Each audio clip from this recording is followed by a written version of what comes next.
Commander Zethkar's mandibles clicked as he began his account, the sound echoing in the sterile chamber like rainfall on metal. Sarah Chen adjusted her recording device and settled back, sensing that this would be unlike any war story she had ever heard. "It began 18 standard months ago," Zethkar said, his voice carrying the weight of memory. "The hegemony had just concluded the Andorian expansion, adding 3 more systems to our territory. We were flush with victory, our fleet strong, our technology proven against every species we had encountered. The High Command was already planning the next phase of expansion, when our long-range scouts detected something unprecedented." He paused, reaching for another cup of coffee with hands that still trembled slightly. Sarah noticed the scars along his chitinous arms weren't just battle wounds. Some were clearly self-inflicted, the desperate marks of a being trying to feel something real after experiencing the unthinkable. "Humanity," he continued, "appeared seemingly from nowhere. Your ships materialized at the edge of the Kepler Nebula using some form of faster-than-light travel we had never encountered. Not quantum folding like the sector use, not dimensional phasing like our own drives, but something that seemed to bend space itself around your vessels." The alien commander's compound eyes dimmed as he recalled that first encounter. "Our initial response was standard protocol. We dispatched the 47th Reconnaissance Fleet under Subcommander Veltak to establish contact. 12 ships, state-of-the-art vessels equipped with the latest plasma shields and quantum torpedoes. They were veterans of the Centauri campaign, warriors who had never known defeat." Sarah leaned forward, her journalist instincts picking up on the note of dread creeping into his voice. "What happened when they made contact?" "Nothing," Zethkar said, and somehow that single word carried more menace than any description of battle could have. "Absolutely nothing happened the way we expected. The humans responded to our standard challenge. Identify yourself, state your intentions, submit to inspection, or be destroyed, with what can only be described as enthusiasm." He stood up abruptly, his forearms gesticulating as he paced the small chamber. "Do you understand what I'm saying? Every species we had encountered before responded to that challenge in predictable ways. Warriors would posture and threaten. Merchants would immediately offer tribute. Scholars would request dialogue. Cowards would flee. But humans invited us aboard their ships for something they called coffee and conversation." The alien's laugh was bitter, devoid of humor. Subcommander Veltak was a strategist trained in the finest military academies in the hegemony. He had studied every known form of first contact protocol, every possible response to our challenge. But nothing in his education had prepared him for Captain Rebecca Martinez of the exploration vessel Wanderer, asking if we wanted to share a meal while we figured things out. Sarah made notes on her tablet, trying to keep up with the implications of what she was hearing. "So the first contact was peaceful?" "That's what we thought," Zethkar replied, settling back into his chair. "That's what Veltak reported back to command. Species appears friendly, technologically advanced, but not overtly threatening. Recommend standard integration protocols." The High Command was pleased. Another species to either absorb into the hegemony or eliminate if they prove troublesome. His mandibles clicked again, faster now, betraying his growing agitation. But the reports from subsequent meetings, they began to disturb our analysts. The humans weren't just friendly, they were curious. Intensely, unnaturally curious. They asked questions about everything. Our culture, our history, our technology, our military structure, our planets, our weaknesses. "That sounds like standard intelligence gathering," Sarah interjected. "No," Zethkar said firmly, his voice taking on an edge that made the human journalist shift uncomfortably in her seat.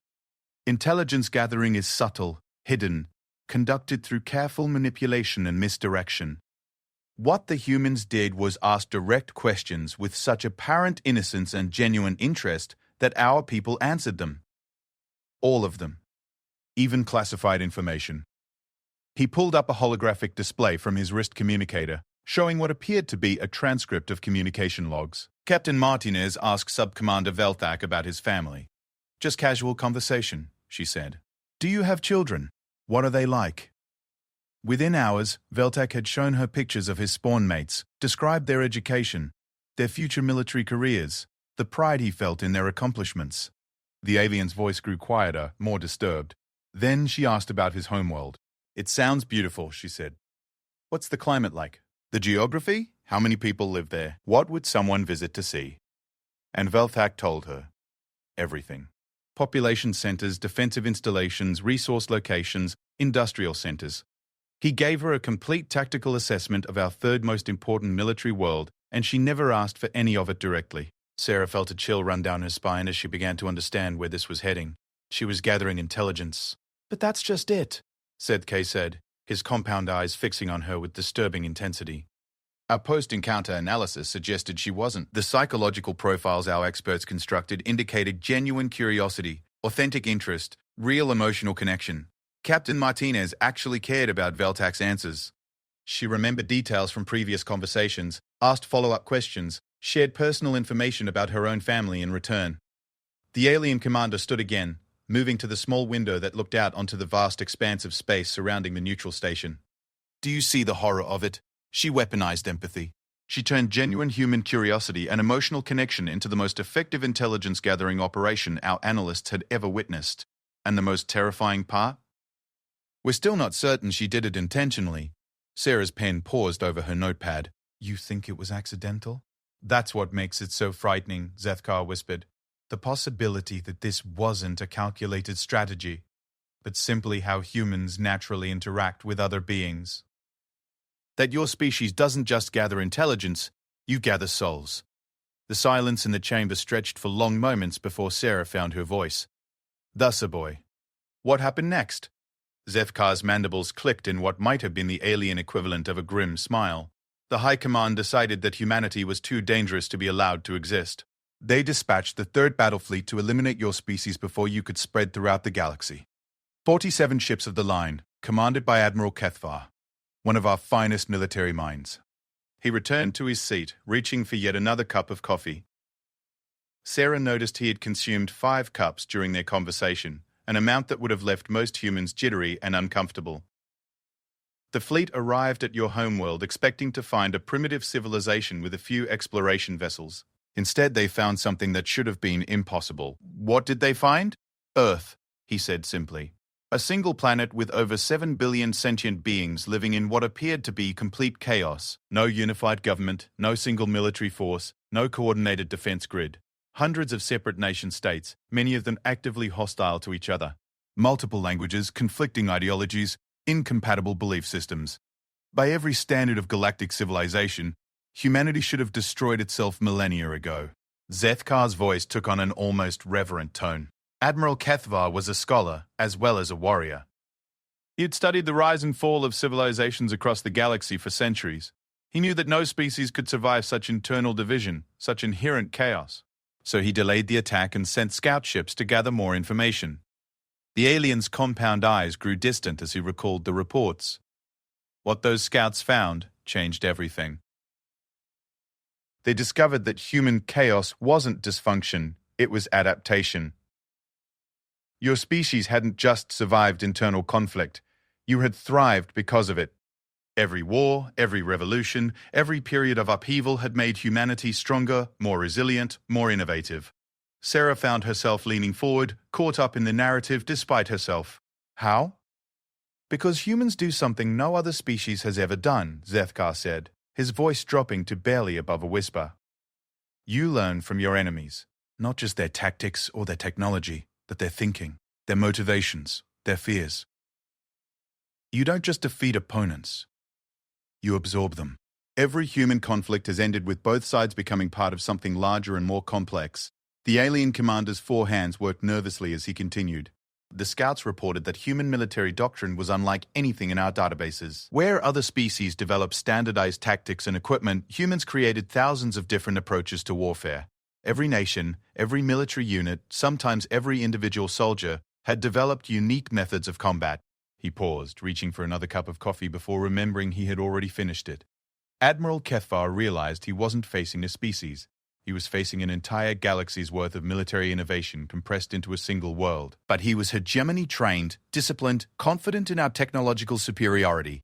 He decided to proceed with the attack. "The battle for Earth," Sarah said, recognizing the historical significance of what she was hearing. "The first battle for Earth," Zethkar corrected. "Because we didn't understand then that for humans, warfare isn't about winning or losing, it's about learning. And you were about to teach the galaxy a lesson that would reshape the entire balance of power among the stars." The alien's mandibles clicked one final time as he reached for the recording device. I need another coffee before I continue, because what happened next, what your species did to the finest fleet in hegemony history, it still gives me nightmares. And I was there when the Andromedans cracked the Veil Nebula. I've seen horrors that would break the minds of lesser beings. He looked directly at Sarah, his compound eyes reflecting something that might have been respect, terror, or both. But nothing I had experienced prepared me for witnessing humanity's first lesson in galactic warfare. Because you didn't just defeat us. You did something far worse. You made us understand exactly how outmatched we were. And then you let us live to carry that knowledge back to the rest of the galaxy. Sarah turned off her recording device as Zeth Kar moved toward the chamber's small kitchen area, his forearms moving with mechanical precision as he prepared another cup of coffee. She found herself wondering what kind of species could inspire such a mixture of admiration and terror in a battle-hardened alien warrior. Outside the chamber's window, the stars seemed to shimmer with new meaning, each point of light representing not just the sun but a potential world filled with beings who might soon learn what the Veltar had discovered. That humanity's place in the galaxy was not as another species to be conquered or absorbed, but as something entirely unprecedented. A force that could reshape the very nature of galactic civilization through the simple act of being authentically, terrifyingly human. Commander Zethkar returned with his sixth cup of coffee, the dark liquid seeming to calm his nerves in a way that Sarah found both fascinating and disturbing. She had never seen an alien develop what appeared to be a dependency on a human stimulant, and she wondered what psychological trauma could drive a being to seek comfort in the customs of the very species that had traumatized him. The attack began at dawn on what you call Tuesday, he continued, settling back into his chair with the careful movements of someone trying to maintain control. Admiral Kethvar had studied the historical records of every species the hegemony had conquered. He knew the patterns. Overwhelming force applied quickly and decisively would cause any rational civilization to surrender rather than face extinction. The alien's mandibles clicked softly as he accessed his memory implants, calling up tactical data that made his compound eyes glow with an eerie blue light. 47 ships emerged from hyperspace in perfect formation above your planet. Dreadnoughts, battlecruisers, destroyer squadrons, support vessels equipped with enough firepower to glass an entire continent in minutes. It was a display designed to inspire immediate capitulation from any civilized species. Sarah made notes on her tablet, trying to capture not just the facts but the emotional undertone of his narrative. There was something in the alien's voice that suggested the story's real horror was yet to come. Admiral Kethvar transmitted the standard conquest ultimatum on all frequencies. Zethkar continued. Surrender unconditionally. Accept integration into the hegemony, and your species will be preserved as a client race. Refuse and face immediate extermination. It was the same message that had ended wars across 17 star systems. The alien paused, staring into his coffee as if searching for answers in its dark surface. The human response came exactly 17 minutes later. Not from your governments or your military commanders, but from something called amateur radio operators. Thousands of individual voices, broadcasting on hundreds of different frequencies, all saying essentially the same thing, which was, Zethkar's voice took on an odd, almost respectful tone. Thank you for the warning. We're ready when you are. He looked up at Sarah with eyes that reflected a kind of bewildered amazement. No negotiations, no attempts to buy time, no pleas for mercy, just acknowledgement and acceptance. As if your entire species had been expecting this moment and was actually looking forward to it. The alien commander stood and began pacing again, his forearms moving in agitated patterns as he recalled the events. Admiral Kethvar was disturbed by this response.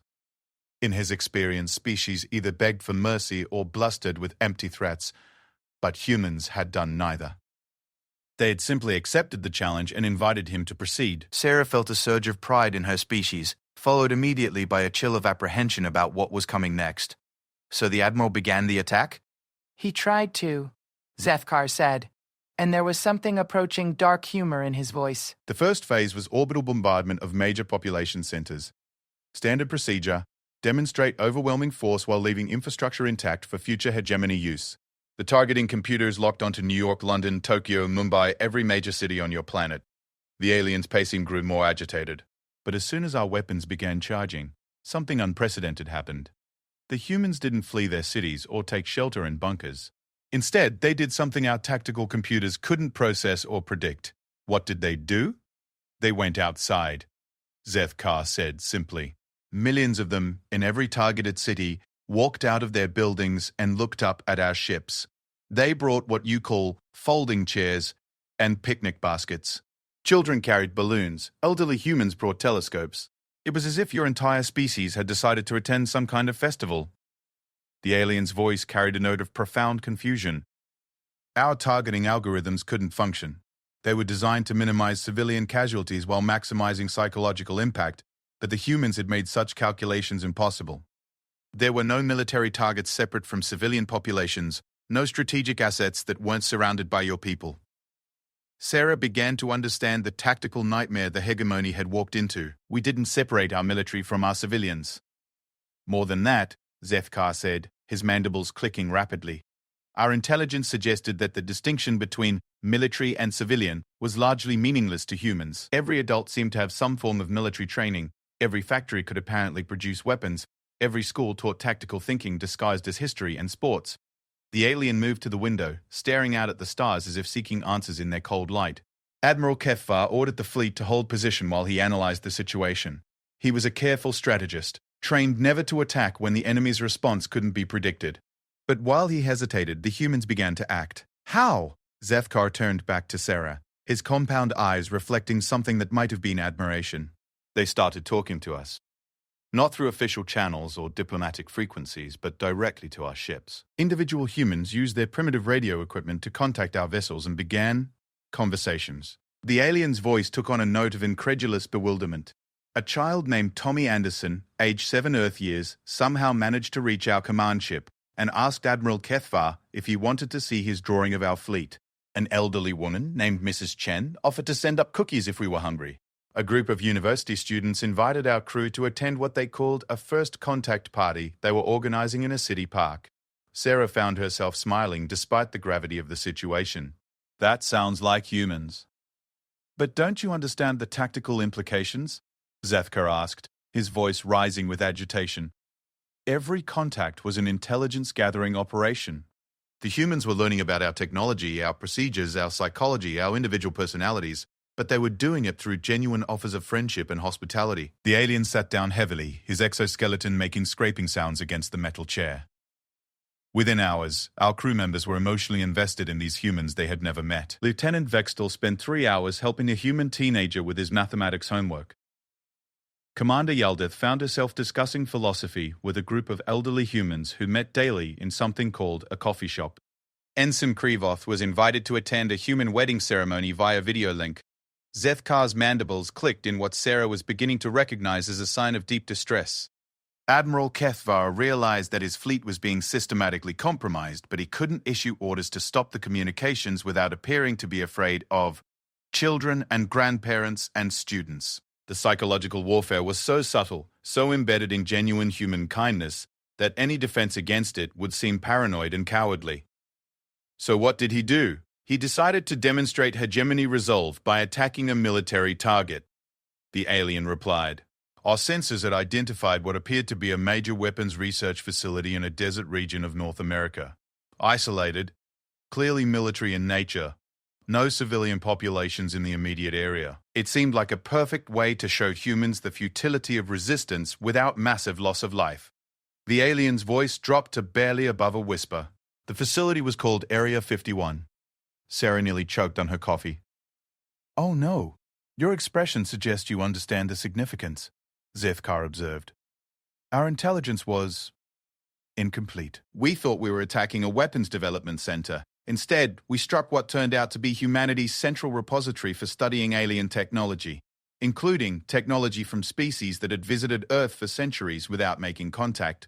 The alien stood up abruptly, his forearms gesticulating wildly. Do you comprehend what this meant?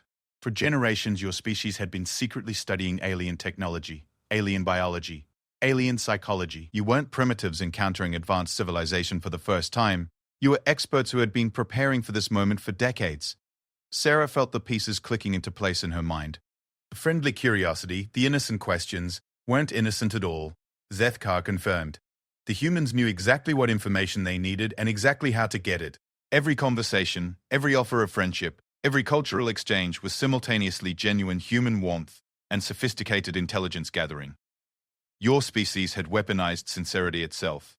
The alien began pacing again, his movements more agitated than before. But the worst part, the part that still haunts my dreams, was what happened after we destroyed the facility. We expected fear, anger, demands for revenge. Instead, the human response was gratitude. Gratitude? Zethkar's compound eyes fixed on Sarah with disturbing intensity. The humans thanked us for revealing our weapons capabilities. They thanked us for showing them our ship formations. They thanked us for demonstrating our targeting procedures. They thanked us for giving them valuable data about hegemony military doctrine. The alien's voice cracked slightly as he continued. Admiral Kethvar realized that we hadn't attacked a weapons facility. We had just provided humanity with a free demonstration of our most advanced military technology. The humans had turned our show of force into a learning opportunity. Sarah set down her pen, struggling to process the implications, so the attack backfired. Spectacularly, Zethkar confirmed. But what happened next was even worse. The humans began to share what they had learned. Not with their governments or their military leaders, but with everyone. Children in schools analyzed our ship designs. Amateur astronomers tracked our orbital patterns. Engineers discussed our weapons technology on their global communication network. Historians compared our tactics to previous human conflicts. The alien's mandibles clicked in rapid succession, betraying his growing agitation. Within hours, every human on Earth had access to detailed analyses of hegemony military capabilities, written in language they could understand, distributed freely through their information networks. Your entire species became a collective intelligence service, and they did it as naturally as breathing. Zethkar moved back to the window, his reflection ghost-like against the starfield beyond. Admiral Kethvar faced an impossible situation. He couldn't attack the humans without providing them with more intelligence. He couldn't withdraw without appearing weak. He couldn't negotiate without giving them additional information. Every possible action only made humanity stronger. What did he decide to do? The alien turned back to Sarah, his compound eyes reflecting something that might have been respect or terror. He chose to test human military capabilities directly. If your species was as dangerous as our analysis suggested, he needed to know exactly what the hegemony was facing. So he launched a full-scale ground invasion. Zethkar's voice took on a note of grim finality. It was the last mistake Admiral Kethvar would ever make. Because what the hegemony learnt about human warfare in the next 72 hours would change everything we thought we knew about combat, strategy, and the nature of civilized conflict itself. The alien reached for his coffee cup with hands that trembled slightly. I was part of the invasion force. I commanded the 3rd Landing Brigade, 5,000 of the finest warriors in hegemony service. We were veterans of a dozen worlds, trained in every form of combat known to galactic civilization. He paused, staring into the dark liquid as if it held secrets he was afraid to voice. What we encountered on Earth wasn't an army or a defense force or even a military in any sense we understood. What we found was something far more terrifying. An entire species that had spent its entire evolutionary history learning how to kill each other more efficiently. Sarah felt a chill run down her spine as she realized that the true horror of Zethkar's story was only beginning. Outside the chamber's window, the stars seemed to watch with cold, distant eyes, witnesses to a tale that would reshape the galaxy's understanding of what it meant to be human. Commander Zethkar's 7th cup of coffee sat forgotten as he stared at something Sarah couldn't see, memories that played behind his compound eyes, like scenes from a nightmare he couldn't escape. When he spoke again, his voice carried the hollow tone of someone who had witnessed the impossible and lived to regret it. The landing began at what you call dawn over the continent of North America, he said, his 4 hands moving restlessly over the table's surface. 5,000 hegemony warriors, the finest soldiers our military academies had ever produced, equipped with plasma weapons, energy shields, and battle armor that had never failed against any enemy we had encountered. Sarah noticed that the alien's mandibles had stopped their nervous clicking, replaced by an ominous stillness that somehow seemed more threatening than his previous agitation. Whatever came next in his story was significant enough to override his species' instinctive stress responses. We chose a landing zone in what your maps identified as Kansas, far from major population centers, but close enough to strategic infrastructure that human forces would be compelled to respond. The plan was textbook hegemony doctrine. Establish a beachhead, demonstrate overwhelming force, and wait for local authorities to negotiate surrender. Zethkar's compound eyes dimmed as he accessed deeper memory files. The first sign that something was wrong came when our sensors detected the human response force. Our tactical computers identified approximately 50,000 combatants converging on our position from all directions, moving with a coordination that suggested sophisticated command and control systems. 50,000 against 5,000, Sarah observed. Those weren't good odds. But that's just it, the alien replied, his voice taking on that note of bewildered confusion she was learning to recognize. Our analysis was completely wrong. We assumed we were facing a unified military force under centralized command. Instead, we discovered that the 50,000 combatants were actually thousands of separate groups, each operating independently, each with different equipment, different tactics, and different objectives. The alien stood and moved to a wall display, calling up holographic images that made Sarah's blood run cold. The display showed aerial views of the Kansas countryside, dotted with what appeared to be armed camps surrounding a central crater where alien landing craft had touched down. Look at this tactical nightmare, Zethkar said, gesturing at the display with all four arms. Here, a group of humans in military-style uniforms with advanced weapon systems. There, civilians with hunting rifles and improvised explosives.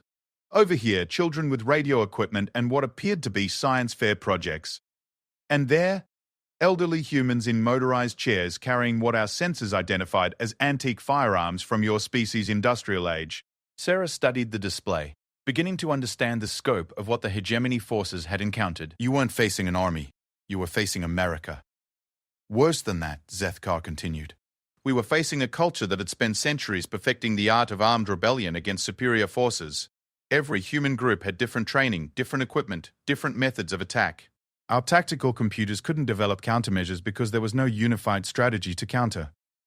The alien manipulated the display, zooming in on specific areas. This group here used stealth tactics that our sensors couldn't detect. They approached through underground tunnel systems that didn't appear on any map, emerging inside our defensive perimeter to attack supply lines before disappearing back into Earth networks we didn't know existed. He shifted the view to another area. This group employed what they called asymmetric warfare, using small, fast vehicles to attack our flanks before retreating into terrain that was somehow impassable to our heavy equipment, but perfectly suited to their lightweight combat platforms. Sarah found herself leaning forward, fascinated despite the implications of what she was seeing. What about the children and elderly humans?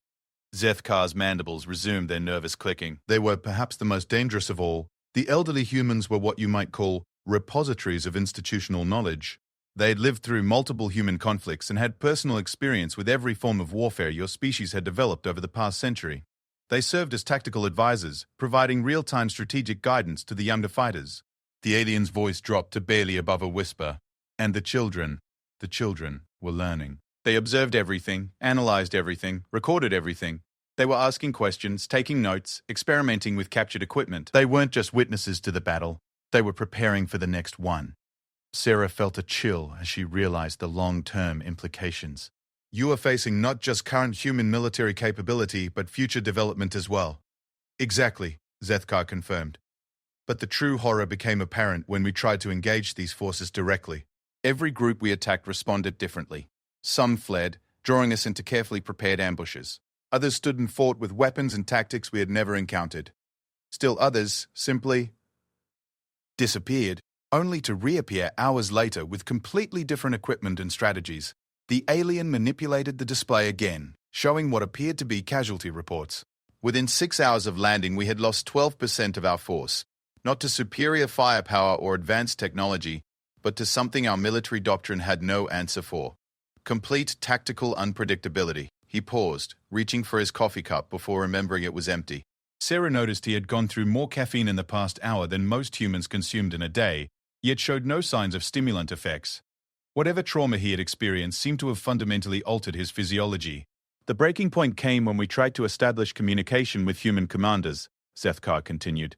In every previous conflict, we had eventually been able to identify enemy leadership and initiate negotiations. But the humans had no commanders in any sense we could understand. What do you mean? The alien's compound eyes fixed on her with disturbing intensity.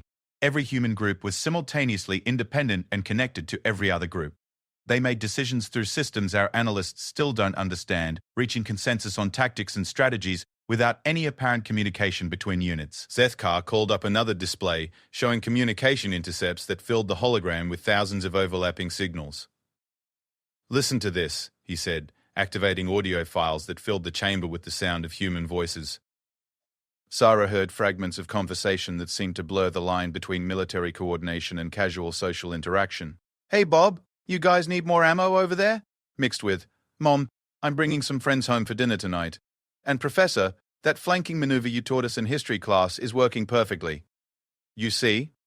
Zethkar asked, deactivating the audio. "Military operations conducted as if they were social activities. Strategic planning disguised as educational discussions. Weapons coordination handled like neighborhood barbecue arrangements. We couldn't identify their command structure because their entire society was their command structure." The alien began pacing again, his movements more agitated than before. "But the worst part, the part that still gives me nightmares, was when we realized that the humans weren't trying to defeat us. They were trying to understand us." Sarah's pen paused over her notepad. "Understand you?" Every captured piece of our equipment was immediately analyzed, reverse-engineered, and improved upon. Every tactical maneuver we attempted was studied, documented, and countered with increasingly sophisticated responses. Every weapon we fired was treated as a learning opportunity rather than a threat to be avoided. Zethkar's voice cracked slightly as he continued. "The humans were using our invasion as advanced military training exercise. They were upgrading their capabilities in real time, adapting their strategies based on moment-by-moment analysis of our doctrine and equipment." The alien moved back to the display, calling up what appeared to be technical schematics. "Look at this progression," he said, gesturing at a series of designs that evolved from crude human weapons to sophisticated hybrid technologies. "Day 1, humans attacking with primitive chemical projectiles. Day 2, humans using modified versions of our own energy weapons. Day 3, humans deploying weapon systems that combine the best features of their technology and ours." Sarah stared at the schematics, seeing innovation happening at a pace that should have been impossible. "How could they adapt that quickly?" "'Cause they weren't adapting," Zethkar replied. "They were evolving. Every engagement, every casualty, every tactical success or failure was immediately incorporated into their collective knowledge base and shared across their entire species through their global communication networks." The alien's mandibles clicked in rapid succession as he recalled the implications. By the end of the second day, we were no longer fighting the same species that had greeted our fleet with folding chairs and picnic baskets. We were fighting a hybrid civilization that combined human creativity with hegemony technology, guided by tactical doctrine that drew from both our military traditions and theirs. Zethkar turned away from the display, moving to the small window that looked out onto space. Admiral Kethvar realized that every moment we remained on Earth made humanity more dangerous, not just to our invasion force but to the entire hegemony. We weren't conquering a world, we were creating a competitor species that would soon surpass our own military capabilities. So he ordered a retreat. The alien's laugh was bitter and hollow. He tried to, but by then, the humans had learned enough about our technology to interfere with our communications and transportation systems. Our orbital support was compromised by human hackers who had somehow gained access to our computer networks. Our landing craft were grounded by electromagnetic fields generated using modified versions of our own equipment. Sarah felt the pieces clicking into place. "You were trapped. Trapped by an enemy that kept apologizing for the inconvenience," Zethkar confirmed. "The humans offered to help repair our equipment if we would stick around for a while longer, so they could learn more about galactic civilization.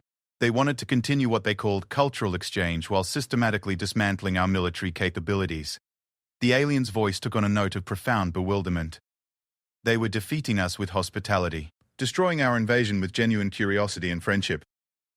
And the most terrifying part was that they seemed to be doing it unconsciously, as if the ability to absorb and improve upon enemy capabilities was as natural to humans as breathing." Zethkar returned to his seat, reaching automatically for a coffee cup that was no longer there. What happened next changed not just the outcome of our invasion, but the fundamental nature of how the galaxy understands warfare itself. Because the humans were about to demonstrate that they had weaponized something far more dangerous than technology or tactics. He looked directly at Sarah, his compound eyes reflecting something that might have been awe or terror. They had weaponized hope. And once you understand how they did it, you realize that every other species in the galaxy has been fighting wars, while humanity has been conducting experiments in the evolution of consciousness itself. The chamber fell silent except for the gentle hum of life support systems and the distant vibration of the station's rotation. Outside the window, the stars seemed to pulse with new significance, each point of light representing not just a world, but a potential laboratory where humanity might conduct its next experiment in reshaping the galaxy through the simple act of being authentically, terrifyingly human. Commander Zethkar stood motionless for several minutes, staring into the depths of space as if searching for answers among the distant stars. When he finally spoke again, his voice carried a weight that seemed to press against the chamber walls themselves. The moment everything changed came on the third day of what we now call the Kansas incident. He began, settling back into his chair with movements that suggested profound exhaustion. My brigade was surrounded, cut off from orbital support, our equipment failing due to human technological interference. We had lost 30% of our force, and morale was collapsing faster than our defensive perimeter. Sarah noticed that the alien had stopped reaching for coffee entirely, his four hands lying motionless on the table, in a gesture that somehow conveyed more despair than any words could express. Whatever came next in his narrative had clearly broken something fundamental in his understanding of warfare itself. Standard hegemony protocol in such situations was clear. Zethkar continued, "Fight to the death or activate our armor's self-destruct systems to prevent technology from falling into enemy hands. Death before dishonor, destruction before defeat." It was a principle that had sustained our military for 10,000 years of galactic expansion. The alien's compound eyes dimmed as he accessed the most painful memories. But as we prepared for our final stand, something unprecedented happened. The humans stopped attacking. They stopped? Zethkar's mandibles clicked once, a sound that somehow conveyed more meaning than his words. Not retreated, not regrouped, not prepared for a final assault. They simply stopped. And then they did something that our military doctrine had never anticipated, something that no enemy in hegemony history had ever attempted. The alien activated his holographic display, showing aerial views of the Kansas battlefield. Sarah could see hegemony forces clustered in defensive positions, surrounded by what appeared to be empty terrain. But as the display zoomed in, she realized the area wasn't empty at all. It was filled with humans who were simply sitting quietly, waiting. "They offered to talk," Zethkar said, his voice carrying a note of incredulous bewilderment. "Not negotiate surrender terms or discuss prisoner exchanges, but talk. About us, about them, about the universe, about the nature of existence itself. They wanted to understand who we were as beings, not just what we were as enemies." Sarah leaned forward, sensing that this was the crucial moment in the alien story. "What did you do?" "At first, nothing," the alien replied. "We waited for the trap to reveal itself, for the hidden weapons to emerge, for the psychological warfare to begin. But hours passed, then a full day, and the humans simply waited. They brought food, books, musical instruments, children played games. Elderly humans worked on what appeared to be artistic projects. It was as if they had decided to have a festival, while our two armies faced each other across a few hundred meters of Kansas farmland. Zethkar manipulated the display, zooming in on specific areas where humans and aliens were visible in the same frame. Then individuals began approaching our perimeter. Not soldiers or negotiators, but ordinary humans carrying what they called peace offerings. Food, water, medical supplies, entertainment devices, educational materials. The alien's voice grew quieter, more troubled. They spoke to us through our armor's communication systems, not with demands or ultimatums, but with questions. Personal questions. Are you hurt? Do you miss your family? What's your home planet like? Are you afraid? What do you dream about? Sarah felt a chill as she began to understand the true scope of what the humans had done. They were treating you as individuals rather than enemy combatants. Exactly, Zethkar confirmed, but it was worse than that. They were treating us as people worthy of care, concern, and genuine interest. They wanted to know about our families, our cultures, our personal hopes and fears. They transformed us from the enemy into beings who happened to be in conflict with us. The alien's hands began to tremble slightly as he continued. Within hours, my soldiers were engaging in conversations with humans who brought them soup and asked about their childhood experiences. Warriors who had trained for decades to kill efficiently were discussing philosophy with elderly humans who shared pictures of their grandchildren. Zethkar stood and moved to the window, his reflection ghost-like against the starfield beyond. "Do you understand what this did to us psychologically? We had landed on Earth prepared to conquer or die. Instead, we found ourselves involved in the most sophisticated emotional and psychological operation any military force had ever encountered." "How so?" The alien turned back to Sarah, his compound eyes reflecting something that might have been admiration or horror. "Because the humans weren't trying to break our will to fight. They were trying to give us reasons to live. They offered us something the hegemony had never provided, the possibility that we could be valued as individuals rather than just as components of a military machine." Sarah's pen stopped moving as the full implications hit her. "They were offering you defection without calling it that." "But it was more complex than simple defection," Zethkar replied. "They weren't asking us to betray the hegemony. or abandon our duties. They were asking us to consider the possibility that there might be alternatives to the binary choice between conquest and death. The alien activated another display, showing what appeared to be communication logs filled with thousands of individual conversations between human civilians and hegemony soldiers. "Look at these exchanges," he said, gesturing at the scrolling text. "What would you do if you could choose any life you wanted? What makes you happy? What would your ideal world look like? What do you wish things were different about?" Zethkar's voice cracked as he continued. These weren't interrogation techniques or intelligence-gathering operations. These were genuine attempts by humans to understand us as conscious beings with personal desires and individual worth. They were offering us something we had never experienced, the possibility of being seen and valued for who we were, rather than what we could accomplish for others. The alien sat down heavily, his exoskeleton scraping against the metal chair. Within 48 hours, my entire command structure had collapsed. Not through enemy action or tactical failure, but because my soldiers could no longer conceptualize the humans as enemies worthy of destruction. How do you kill beings who have spent days learning about your personal dreams and offering to help you achieve them? Sarah set down her pen, struggling to process the scope of what she was hearing. So the invasion failed because humanity weaponized empathy. It failed because humanity demonstrated that warfare itself was a choice rather than an inevitability, Zethkar corrected. They showed us that conflicts could be resolved through understanding rather than victory, that former enemies could become allies through genuine connection rather than conquest. The alien's mandibles began clicking again, betraying his growing agitation, that the most terrifying aspect wasn't what they did to us, it was what they did to themselves. Every human we encountered was simultaneously an individual person and a representative of their entire species. When they offered friendship to hegemony soldiers, they weren't just making personal gestures, they were committing their entire civilization to whatever consequences might follow. Zethkar stood and began pacing, his movements more agitated than before. Do you comprehend the strategic implications? An entire planet of beings willing to stake their species' survival on the possibility that former enemies could become friends? That's not just courage, that's a form of collective insanity that somehow functions as the most effective military doctrine ever devised. How did the hegemony high command respond? The alien's laugh was bitter and hollow. Admiral Kethvar received reports that his invasion force had been neutralized through hospitalization. Not hospitalization.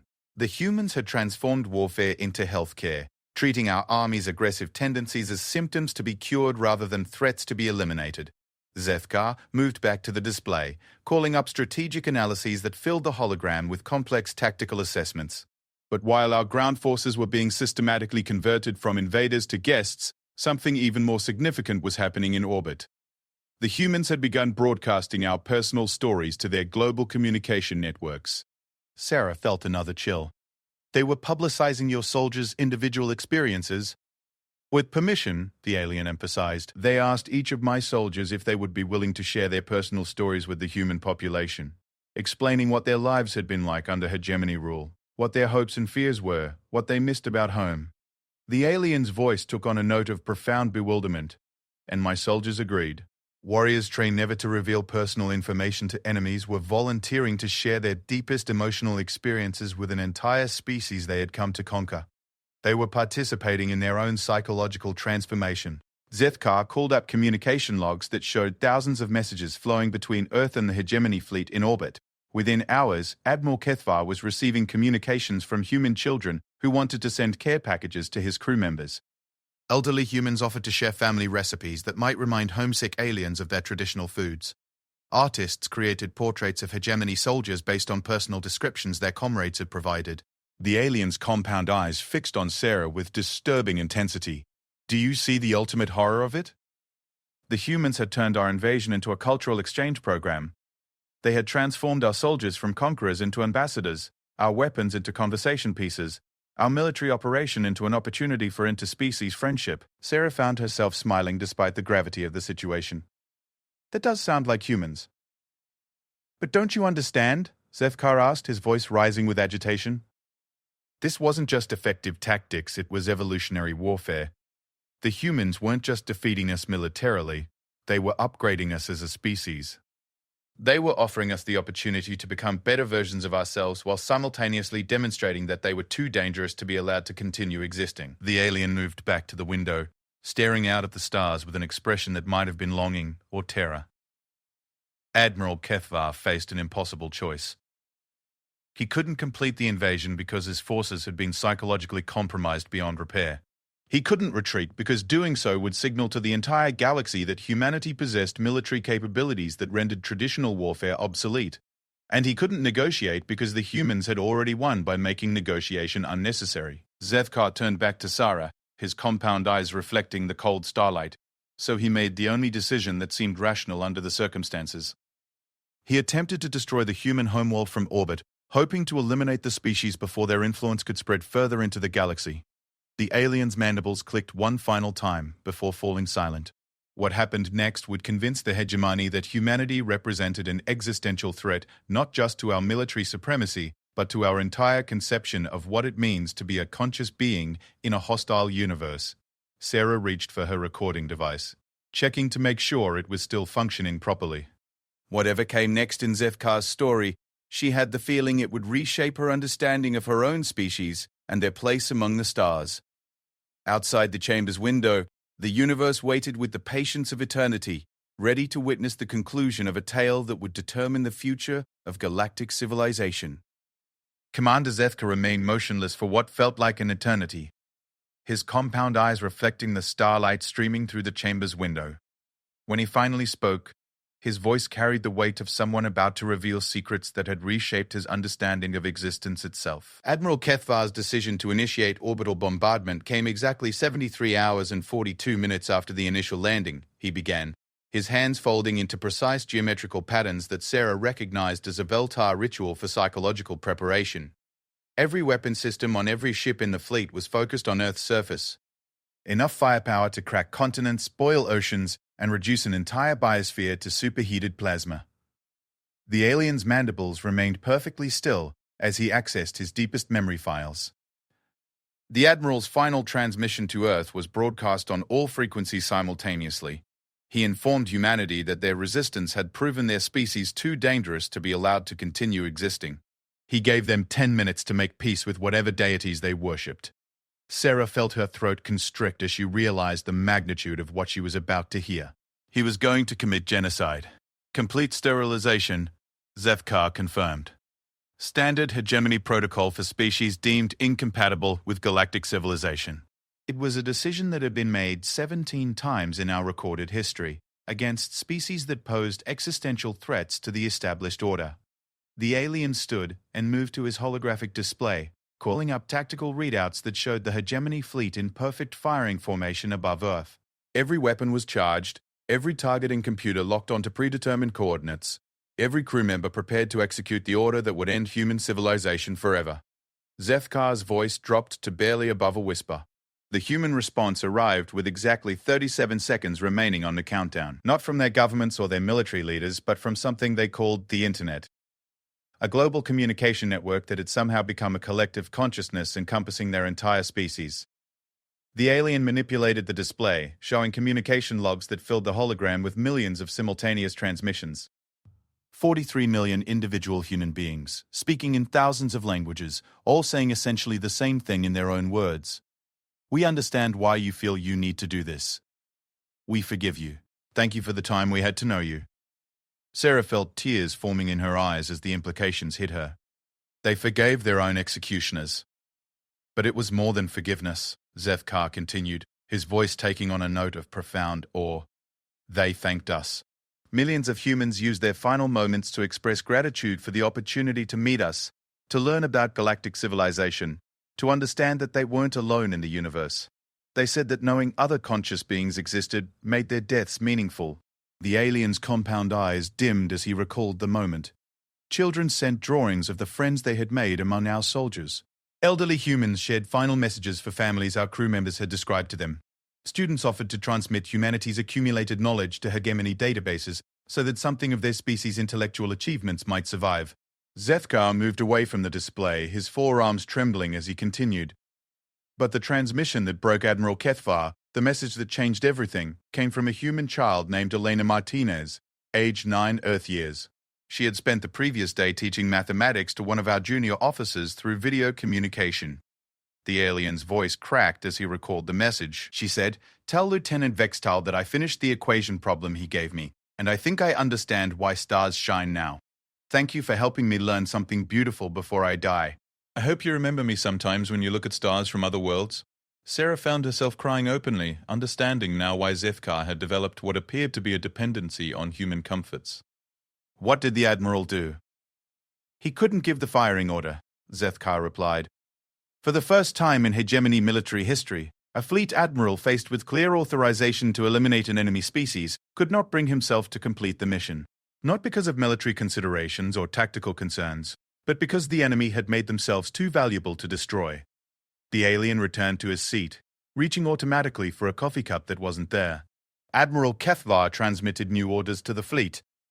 All weapons were to be powered down, all targeting systems disengaged. He requested immediate communication with Hegemony High Command to report that the human species had been determined to be more valuable alive than dead. Zefkar's mandibles resumed their nervous clicking.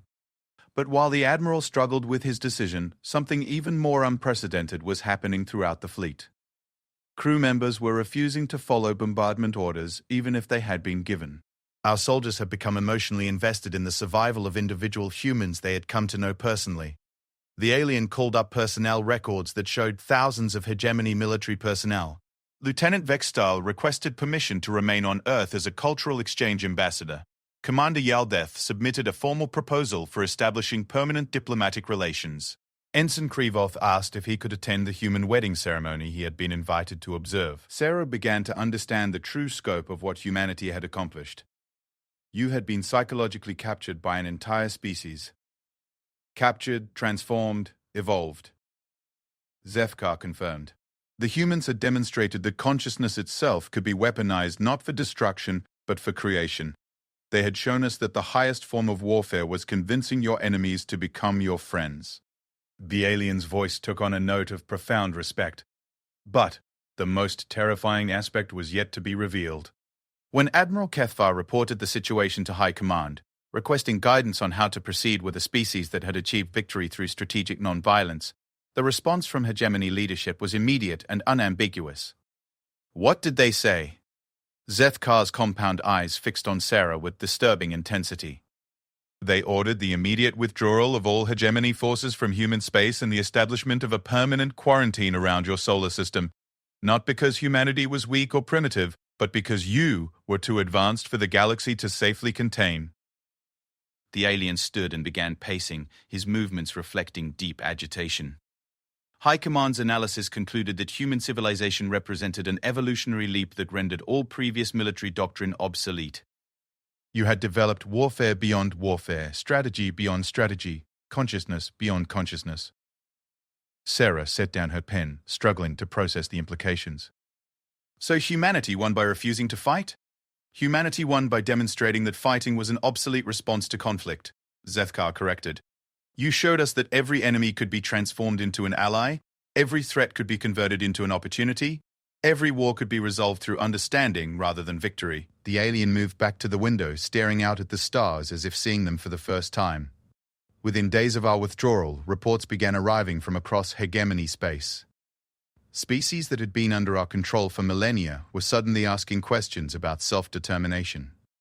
Client worlds were requesting educational exchanges with Earth. Our own military personnel were submitting applications for transfer to what they called human-compatible service. Zefkar turned back to Sarah, his expression reflecting something that might have been fear or awe.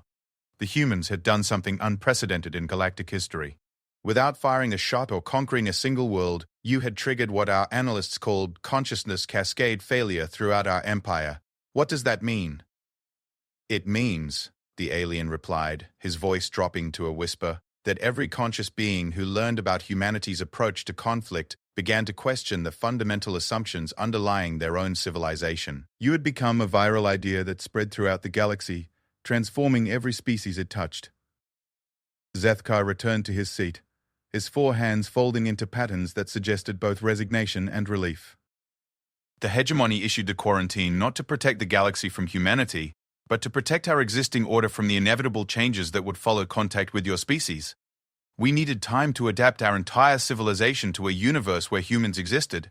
Sarah found herself smiling despite the magnitude of what she was hearing. So we're too dangerous to be allowed to leave our solar system. You're too advanced to be safely integrated into galactic civilization as it currently exists, the alien corrected. Every species you encounter will be fundamentally changed by the experience. Every conflict you become involved in will be resolved through methods our military academies can't teach. Every alliance you form will reshape the balance of power throughout the known universe. Zefkar's compound eyes reflected something that might have been hope, but the quarantine isn't permanent.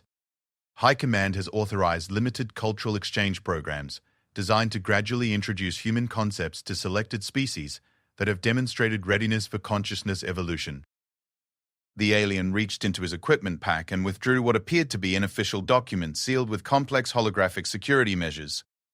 I am here as part of that program. My assignment is to document human military capabilities for integration into hegemony strategic planning.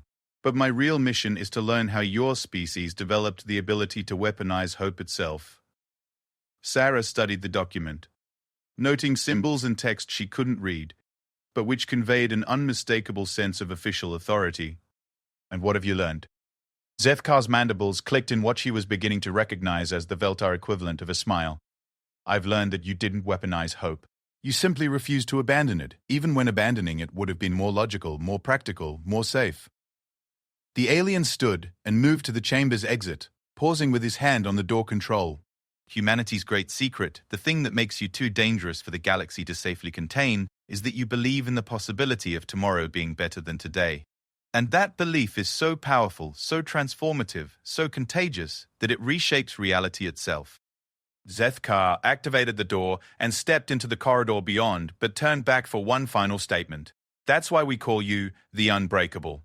Not because you can't be defeated, but because you refuse to accept that defeat is permanent. You always believe that somehow, some way, things can get better. The alien's compound eyes reflected the starlight one last time.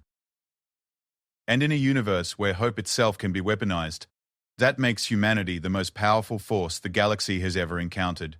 As the door slid closed behind him, Sarah sat alone in the chamber, staring out at the stars and understanding for the first time that each point of light represented not just a world, but a potential ally in humanity's ongoing experiment in transforming conflict into connection. Somewhere among those distant suns, civilizations were learning to ask the most dangerous question any conscious being could pose. What if tomorrow could be better than today? The recording device hummed quietly on the table, preserving the story that would reshape humanity's understanding of its place among the stars. Outside the chamber's window, the universe waited with the patience of eternity, ready to witness what would happen when a species that had weaponized hope itself finally found its way to the galaxy beyond. Sarah smiled and began planning her next article, understanding now that she wasn't just a journalist covering a story, but a chronicler documenting the beginning of a new chapter in the evolution of consciousness itself. The galaxy would never be the same, and humanity was just getting started.